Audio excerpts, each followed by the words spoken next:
Maintenant, voyons ensemble cette fameuse checklist pour ne jamais se tromper, c'est ce que j'appelle la pomme à 5 points. Pour ceux qui ne sont pas familiers avec l'imaginaire de Tarantino, il y a un fameux film qui s'appelle Kill Bill, et dans ce film, le seul moyen de tuer l'antagoniste, Bill, c'est d'utiliser cette technique Shaolin, qui est une technique incroyable de la pomme à 5 points, qui fait, c'est en frappant sur le cœur de la personne avec la paume, on fait exploser son cœur. Eh bien, c'est aussi la seule technique qui peut tuer un lancement orchestré.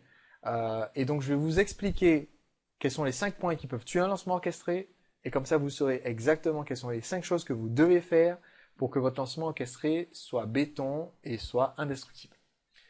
Il y a donc 5 éléments que vous devez vérifier et être certain que vous les appliquez, que vous les avez en place dans votre lancement. Point important, point numéro 1. Avoir une offre irrésistible et une offre limpide. Au moment où vous allez ouvrir les ventes, c'est pas le moment où on doit commencer à se poser des questions et arriver sur votre page de vente en se disant mais est-ce que c'est une formation en ligne ou bien est-ce que c'est un séminaire ou est-ce que c'est un DVD? C'est pas marqué sur la page de vente. Là, c'est pas limpide, il y a un problème et c'est un des rares moyens de se casser la figure. Donc, il faut absolument que vous ayez toutes les précisions sur votre page. C'est pour ça qu'on fait le pré-lancement après tout. Hein. C'est pour être limpide. C'est pour ça que, vous voyez, la page de description d'Agir Réussir, elle est composée de ce que les gens nous ont dit dans le sondage, ce que nous on a recherché comme étant leur situation, l'histoire d'Olivier, ce qu'ils vous ont dit qu'ils voulaient comme objectif dans le sondage. Ensuite, la description un peu encore l'histoire d'Olivier. La description du produit, c'est ce qu'ils ont dit qu'ils voulaient dans le sondage. C'est ce qu'ils ont dit aussi sur le blog pour les bonus, etc. Donc, et ensuite, à la fin, il y a la description complète du produit. Et comme on leur a dit sur le site, on leur a donné la description, on leur a dit voilà ce qu'il y a dedans, voilà comment c'est fait. S'il manquait une info, si Olivier n'avait pas précisé ce sont des séminaires audio, les gens l'auraient dit dans les commentaires, ils auraient dit mais oui, mais attends Olivier, c'est sympa le programme, on aime bien, mais en fait, ça va être quoi? Tu vas nous le donner comment? C'est quoi la modalité? Donc, c'est à ça que ça sert de faire le pré-lancement. C'est d'être certain que votre offre soit limpide. Ensuite, faire en sorte qu'elle soit aussi irrésistible. Donc, votre offre irrésistible, vous sentez qu'elle est irrésistible quand vous dites que vous vous faites avoir en proposant tout ça. Moi, je fais toujours en sorte d'avoir une offre qui valent tellement plus que ce que je demande comme prix, que moi-même, quand je regarde ce que j'offre et que je l'explique à quelqu'un, je me dis non mais je devrais franchement doubler le prix quoi. C'est pas malin de ma part de le faire pour un tarif aussi réduit. Donc très très important avoir une offre qui soit à la fois irrésistible. Donc irrésistible irrésistible, c'est la valeur aux yeux du client égale 4 à 8 fois le prix demandé. C'est pour ça qu'on communique la valeur avant le prix.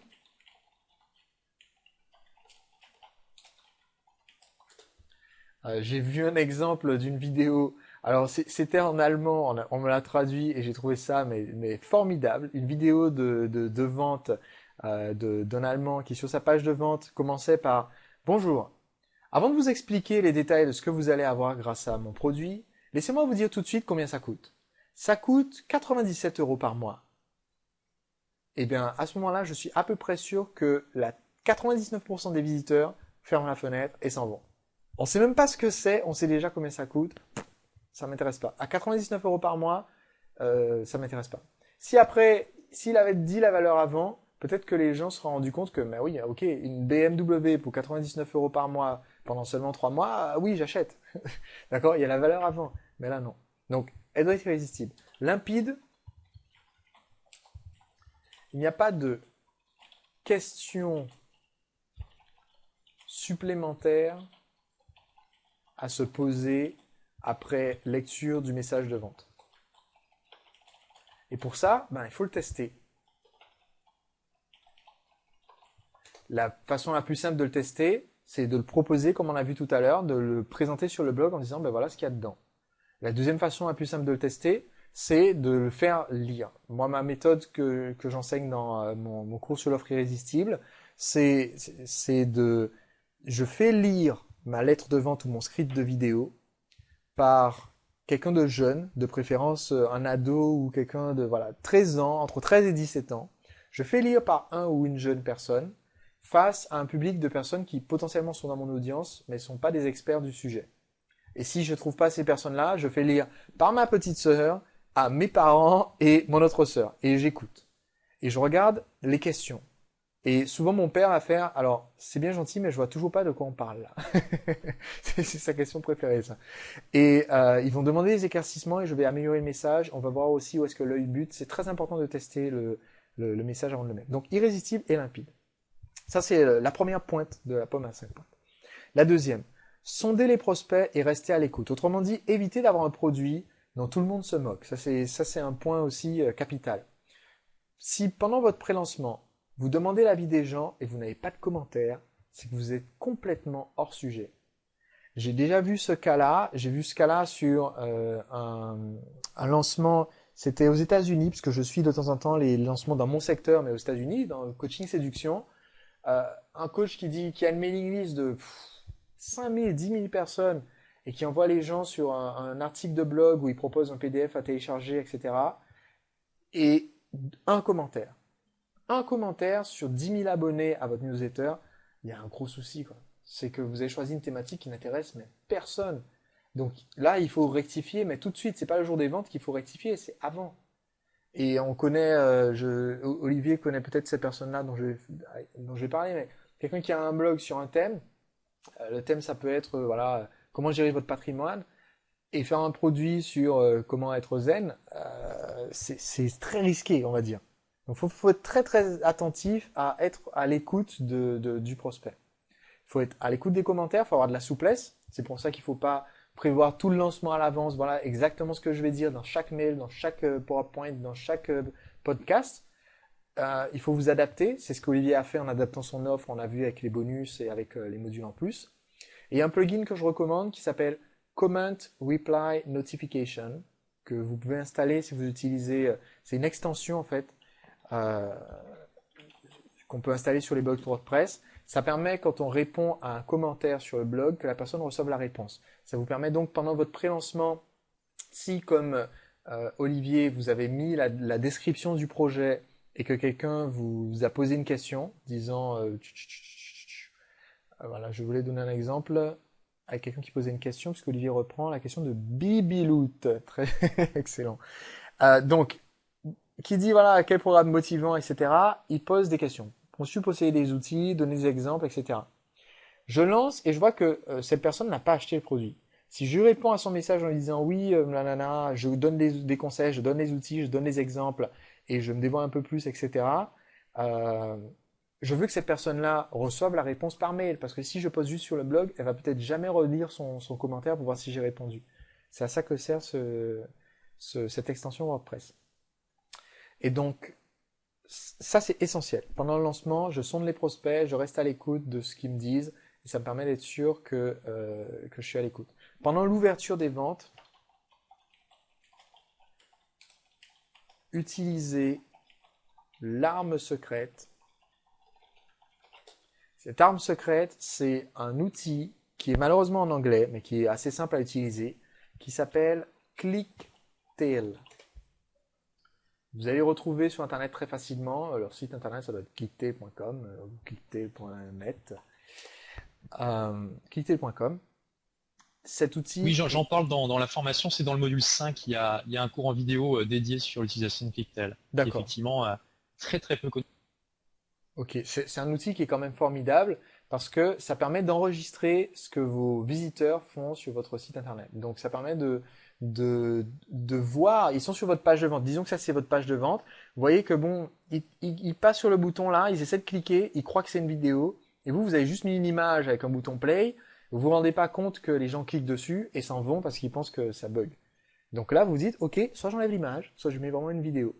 Moi, ça m'est arrivé d'avoir une page de vente, et je vous le dis parce que je suis transparent, d'accord, et que c'est un excellent exemple, même si c'est un peu, il faut avoir le culot de l'admettre. J'avais une page de vente où il y avait une vidéo de moi au milieu de la page de vente, et j'avais pas beaucoup de conversions. J'ai utilisé ClickTail, et je me suis aperçu que les gens arrivaient sur la page, descendaient, lisaient. On voit en plus, comme on voit la souris, il faut savoir que la plupart des gens suivent leur lecture avec la souris. C'est formidable, vous voyez où va l'œil parce que les gens font exactement comme on leur a appris à l'école en passant le doigt là où ils lisent. Donc ils font la même chose avec la souris. Donc vous voyez qu'ils font comme ça, ils lisent des titres, ils lisent deux, trois trucs, ils sautent quelque chose qui n'intéresse pas, ils vont deux, trois. Et ensuite ils arrivaient sur la vidéo.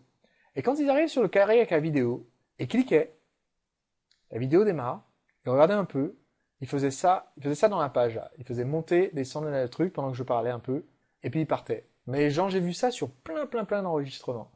J'ai enlevé la vidéo et j'ai multiplié par 2 les conversions. Pourtant, il y avait des choses très importantes que je disais dans la vidéo pour le message de vente, mais le fait d'enlever la vidéo a augmenté les conversions de ce message-là. Donc il faut faire attention.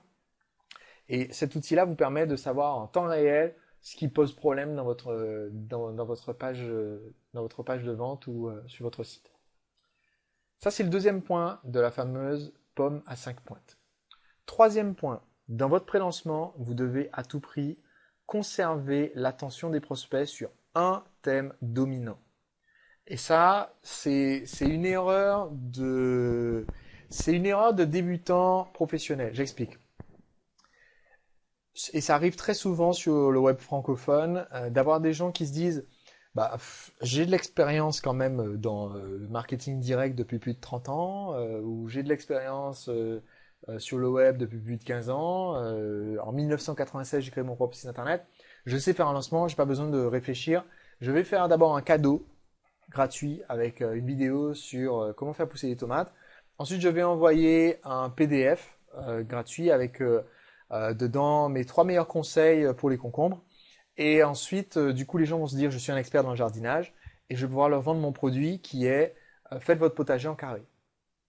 Bon, le problème, c'est que comme il n'y a pas un thème dominant, comme il n'y a pas une logique, il n'y a pas une couleur globale, une histoire du lancement, eh bien, je perds les gens, je pars dans tous les sens et il n'y a pas de cohérence. La cohérence, c'est quelque chose de fondamental pendant un lancement orchestré. Donc, si je veux que mes prospects aillent jusqu'au bout et si je veux que ces prospects-là donc considèrent que il y a un thème, il y a une histoire, d'accord, et qu'ils sont à fond dans l'histoire, ils vont acheter, il faut que je fasse très attention à ça. Garder mon thème dominant. C'est pour ça que je vous ai expliqué tout à l'heure, je vous ai montré même dans la séquence de mails, on rappelle l'épisode précédent, il y a une logique dans toute notre histoire. Olivier, par exemple, à aucun moment dans tous les mails que vous avez vus, dans tous les articles, à aucun moment, vous n'avez vu Olivier dire je vais aussi vous apprendre comment mieux utiliser un ordinateur. Ou je vais vous apprendre, grâce à mes expériences de gérant d'entreprise des pages informatiques, je vais vous apprendre comment éviter que votre ordinateur plante. Il n'a pas dit non plus, je vais vous apprendre comment gagner plus d'argent. Parce que c'est pas le thème. Et il faut faire très attention, si vous avez un lancement cousu de toutes pièces, ça marche pas aussi bien. Quatrième pointe de la pomme à 5 pointes, utilisez les leviers émotionnels. Ne pas faire une argumentation rationnelle. Vous n'êtes pas en train d'argumenter, vous êtes en train de persuader, vous êtes en train de convaincre. Donc prenez note, si vous avez un stylo de quoi noter, vous notez. Si vous avez Notepad ouvert Word, vous notez. Si vous n'avez pas de quoi prendre note, eh bien je suis vexé parce que je dis toujours d'avoir de quoi prendre des notes. La perception de valeur de votre prospect est différente de la vôtre. Je parlais de valeur tout à l'heure. Dans le pré-lancement, souvent, on a tendance à penser que ce qui a de la valeur pour notre prospect, c'est notre expertise. Je sais de quoi je parle et pour moi, le contenu de valeur, c'est comment faire X, Y, Z. Faites très très attention à ça. Si vous êtes un champion, j'ai donné des exemples tout à l'heure, un petit peu comme ça. Bon voilà, je vais prendre un nouvel exemple. Je suis sur la thématique profiter d'Ibiza. D'accord, j'ai un blog sur Ibiza avec les incontournables d'Ibiza. Et pour moi, un contenu de valeur, c'est où trouver une buanderie à Ibiza. Pour moi, un contenu de valeur, c'est quel est le meilleur restaurant d'Ibiza. Ou si j'ai un produit sur comment mieux s'organiser, mon contenu de valeur pour moi, c'est comment gagner 20 minutes par jour dans votre façon de traiter les emails. Ouais, ça, moi en tant qu'expert, je le lirai. Le problème, c'est que mon prospect, c'est pas un expert. Et pour mon prospect, la valeur a 3 formes différentes. Je veux que vous compreniez ça et c'est très important. Je vous demande d'écrire sur papier ou sur votre document maintenant les 3 formes que je vais vous expliquer parce que c'est très important et c'est ce que vous devez mettre en place dans votre pré-lancement. La première forme de valeur, c'est possible. Montrez que c'est possible d'atteindre l'objectif que vous allez promettre d'atteindre. Montrer qu'il y a un rêve. Ce rêve existe. C'est possible de l'atteindre. Juste ça, ça a déjà énormément de valeur pour un prospect. C'est possible, vous allez le faire en donnant des preuves, en donnant des statistiques, en vous appuyant sur votre crédibilité d'expert. Donc je parlais tout à l'heure de s'organiser. Un de mes éléments dans mon pré-lancement peut être tout simplement de prouver qu'aujourd'hui, il y a des gens qui sont extrêmement productifs. Il y a une petite minorité de cadres ou de chefs d'entreprise qui sont extrêmement bien organisés, extrêmement productifs, et ces gens-là existent. Et je peux montrer une statistique qui montre que X%, peut-être 12% des salariés produisent 80% des résultats pour les entreprises. D'accord? Ça a de la valeur pour mon prospect qui se dit, voilà, je suis complètement désorganisé, de dire, voilà, je suis allé voir ces 12% de salariés, eh bien, figurez-vous que la quasi-totalité d'entre eux étaient des gens désorganisés avant. Ah, d'un seul coup, on a accroché notre prospect qui se dit, ben voilà, je suis désorganisé et je peux rien y faire et il n'y a rien qui pourra me sauver. Là, je vais lui apprendre qu'il n'est pas un cas désespéré et que voilà, qu'il peut aspirer à quelque chose de mieux. Donc, l'aspiration, c'est une des formes les plus importantes de valeur que vous pouvez proposer à quelqu'un pendant votre pré-lancement, et quand vous allez vendre votre produit, ça doit aussi être présent sur votre page de vente. C'est quelque chose qui a beaucoup, beaucoup de valeur à ses yeux et qui, pour vous, en tant qu'expert, est évident. Faites très attention à descendre de votre piédestal d'expert. Deuxième forme de valeur aux yeux de votre prospect, c'est l'inspiration. Montrez l'histoire de quelqu'un qui l'a fait. Racontez une histoire. Si c'est votre histoire, vous la racontez de vive voix. Olivier, par exemple, a raconté, on l'a vu tout à l'heure, je suis passé dessus rapidement, on l'a vu dans les mails. Voilà, j'ai créé ma première entreprise, j'avais 19 ans, j'avais un bac-2. On retrouve ça aussi dans la page de vente. Hein. Regardez. L'aspiration, c'est leur prouver que c'est possible. Eh bien, on trouve ça ici, voilà. Vous vous inscrivez à ce cours pour ça. Eh bien, figurez-vous que créer une entreprise, ça peut être frustrant, mais il est possible d'échapper à ce stress. Si vous êtes comme moi, vous voulez avoir un projet passionnant, pouvoir subvenir à vos besoins, cesser d'être avantage, etc., etc. Voilà, ça c'est l'aspiration. Eh bien, hop là, maintenant il raconte, là c'est l'inspiration, c'est montrer que quelqu'un y est arrivé, d'accord? Ça va inspirer des pensées très positives chez vos prospects, de se dire, waouh, moi aussi je peux vaincre cet objectif. Même si vous vendez un produit ou un service, d'accord? Je ne parle pas que de produits d'information. Donc là il dit, voilà, j'ai démarré en étant comme vous, j'étais introverti, j'étais terrorisé, je connaissais rien à la vie, j'avais un bac-2 en poche, j'avais pas de réseau, personne à qui demander conseil, tous mes clients étaient plus âgés et sérieux que moi, et aujourd'hui je suis arrivé à tel stade. Et voilà ce que j'ai fait. Ça a énormément de valeur, ça aussi, aux yeux de votre prospect. Et maintenant, il y a le troisième type, c'est que maintenant que vous devez décrire ce troisième type, c'est celui qui est le moins important, celui qui a le moins d'impact pendant un lancement, c'est celui où vous allez dire comment faire X, Y, Z. Donc, j'insiste, faites très très attention, dans votre pré-lancement, vous devez décrire cette aspiration, expliquer que c'est possible. Vous devez raconter l'histoire de quelqu'un qui a atteint l'objectif, pas nécessairement avec votre produit, mais avec quelque chose de similaire, d'équivalent, ou votre histoire personnelle, parce que ça joue sur les émotions, de savoir que c'est possible, ça joue sur les émotions. Comment faire X, Y, Z, ça joue sur de l'argumentation. Et oui, peut-être que vous arriverez à me convaincre que dans votre produit, je vais découvrir une méthode formidable pour s'organiser. Mais est-ce que je pense que je peux m'organiser? Est-ce que je pense qu'il y a déjà quelqu'un, au moins une personne dans le monde qui a utilisé votre méthode et qui a eu du succès? Si je crois ni que c'est possible pour moi, ni que d'autres personnes l'ont déjà fait, si je crois aucun de ces deux points-là, ça me sert à rien de savoir que vous savez comment faire. Vous n'allez pas réussir à me le vendre. Donc faites très très attention à ça, c'est important. Et enfin, quatrième point, si vous voulez réussir, il faut agir. Ça, c'est le cinquième point de la pomme à 5 pointes. Ce qui plante le plus de lancements orchestrés, c'est qu'ils n'ont jamais lieu. C'est qu'on repousse tout le temps en se disant, il faut que ça soit parfait, il faut que je fasse une vidéo hyper pro, la vidéo la plus pro du web pour épater tout le monde, parce qu'il y a des gens qui ont fait déjà des vidéos plus pro que la mienne, et donc j'ai peur de me planter. Ben, vous avez vu la vidéo d'Olivier, il va dire que je charrie, mais vous avez vu la vidéo d'Olivier, il a enregistré très rapidement avec la caméra qui c'était soit la caméra du PC, soit son appareil photo déposé juste au-dessus du PC avec les points essentiels affichés sur l'écran du PC. Et donc, c'est ça, c'était une webcam, effectivement. Voilà, ce qui est important pour le lecteur du blog, c'est qu'il y ait la vidéo, c'est le contenu, c'est qu'il écoute. c'est le message qu'on veut donner. Le fait de donner la vidéo, c'est plus intéressant que ça soit une vidéo. Mais après, je préfère que vous fassiez maintenant une vidéo moisie, mais qu'elle soit déjà en ligne et que les gens puissent dire merci pour les conseils, c'est génial, ça m'intéresse ton projet, plutôt que vous passiez des semaines à essayer de faire une vidéo parfaite, parce qu'aucune vidéo n'est parfaite. Et jusqu'à maintenant, même moi, je suis pas satisfait de mes super vidéos, parce que je veux tout le temps améliorer quelque chose, tout le temps rajouter un petit plus. Donc, il faut démarrer. D'ailleurs, dans le lancement, combien il y avait de vidéos? Il y en avait il y avait une vidéo de contenu, les 7 livres, une vidéo pour dire, ben, mettez votre mail pour aller voir l'autre vidéo de contenu, donc tu as tourné les deux le même jour. Et pendant tout le reste du pré-lancement, il n'y en avait pas. Et il y a eu une vidéo à Noël pour dire Joyeux Noël. Donc en fait, dans le pré-lancement, il y avait que, t'as fait que un tournage en fait, avec la webcam. Donc Oui, en fait, c'était même pas. On peut dire que c'était facultatif. Hein, on aurait très bien pu faire ce lancement sans vidéo du tout. et que ça soit un deuxième Voilà, podcast. ça Ça a aurait été pu un être un facteur. deuxième podcast en fait. Voilà, on aurait pu faire un deuxième podcast, exactement. Et vous avez vu que, bon voilà, les emails, ils étaient simples, ils allaient droit au but.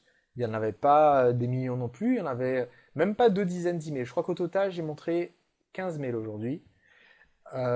Les articles sur le blog, il y en avait un pour dire pour annoncer le nouveau projet avec le sondage, un pour annoncer le podcast avec le formulaire d'inscription, un pour annoncer la vidéo avec le formulaire d'inscription, ça fait 3 articles. 4 articles, le quatrième c'était pour annoncer ce qu'il y avait dans le cours. Et le cinquième c'est l'article du jour J, c'est ouvert, c'est exactement la même chose que dans le mail. Donc en fait, il n'y a pas énormément de rédaction ou de messages ou de choses comme ça à faire. Ce qu'il faut, c'est lancer le truc. Une fois que vous lancez la machine, que vous avez cet effet boule de neige où plus vous commencez à accumuler de l'élan, plus c'est facile de continuer. Quand vous en êtes à mi-chemin du lancement et que les gens sont intéressés, vous envoyez leurs suggestions, ça motive énormément à passer à la suite. C'est pour ça qu'il faut, pour que votre lancement démarre, il faut faire le premier pas. Donc, j'insiste, si vous avez ces 5 éléments en place, si vous vous bougez, que vous vous souvenez qu'un lancement c'est émotionnel, vous partagez vos émotions au fur et à mesure que vous lancez votre produit.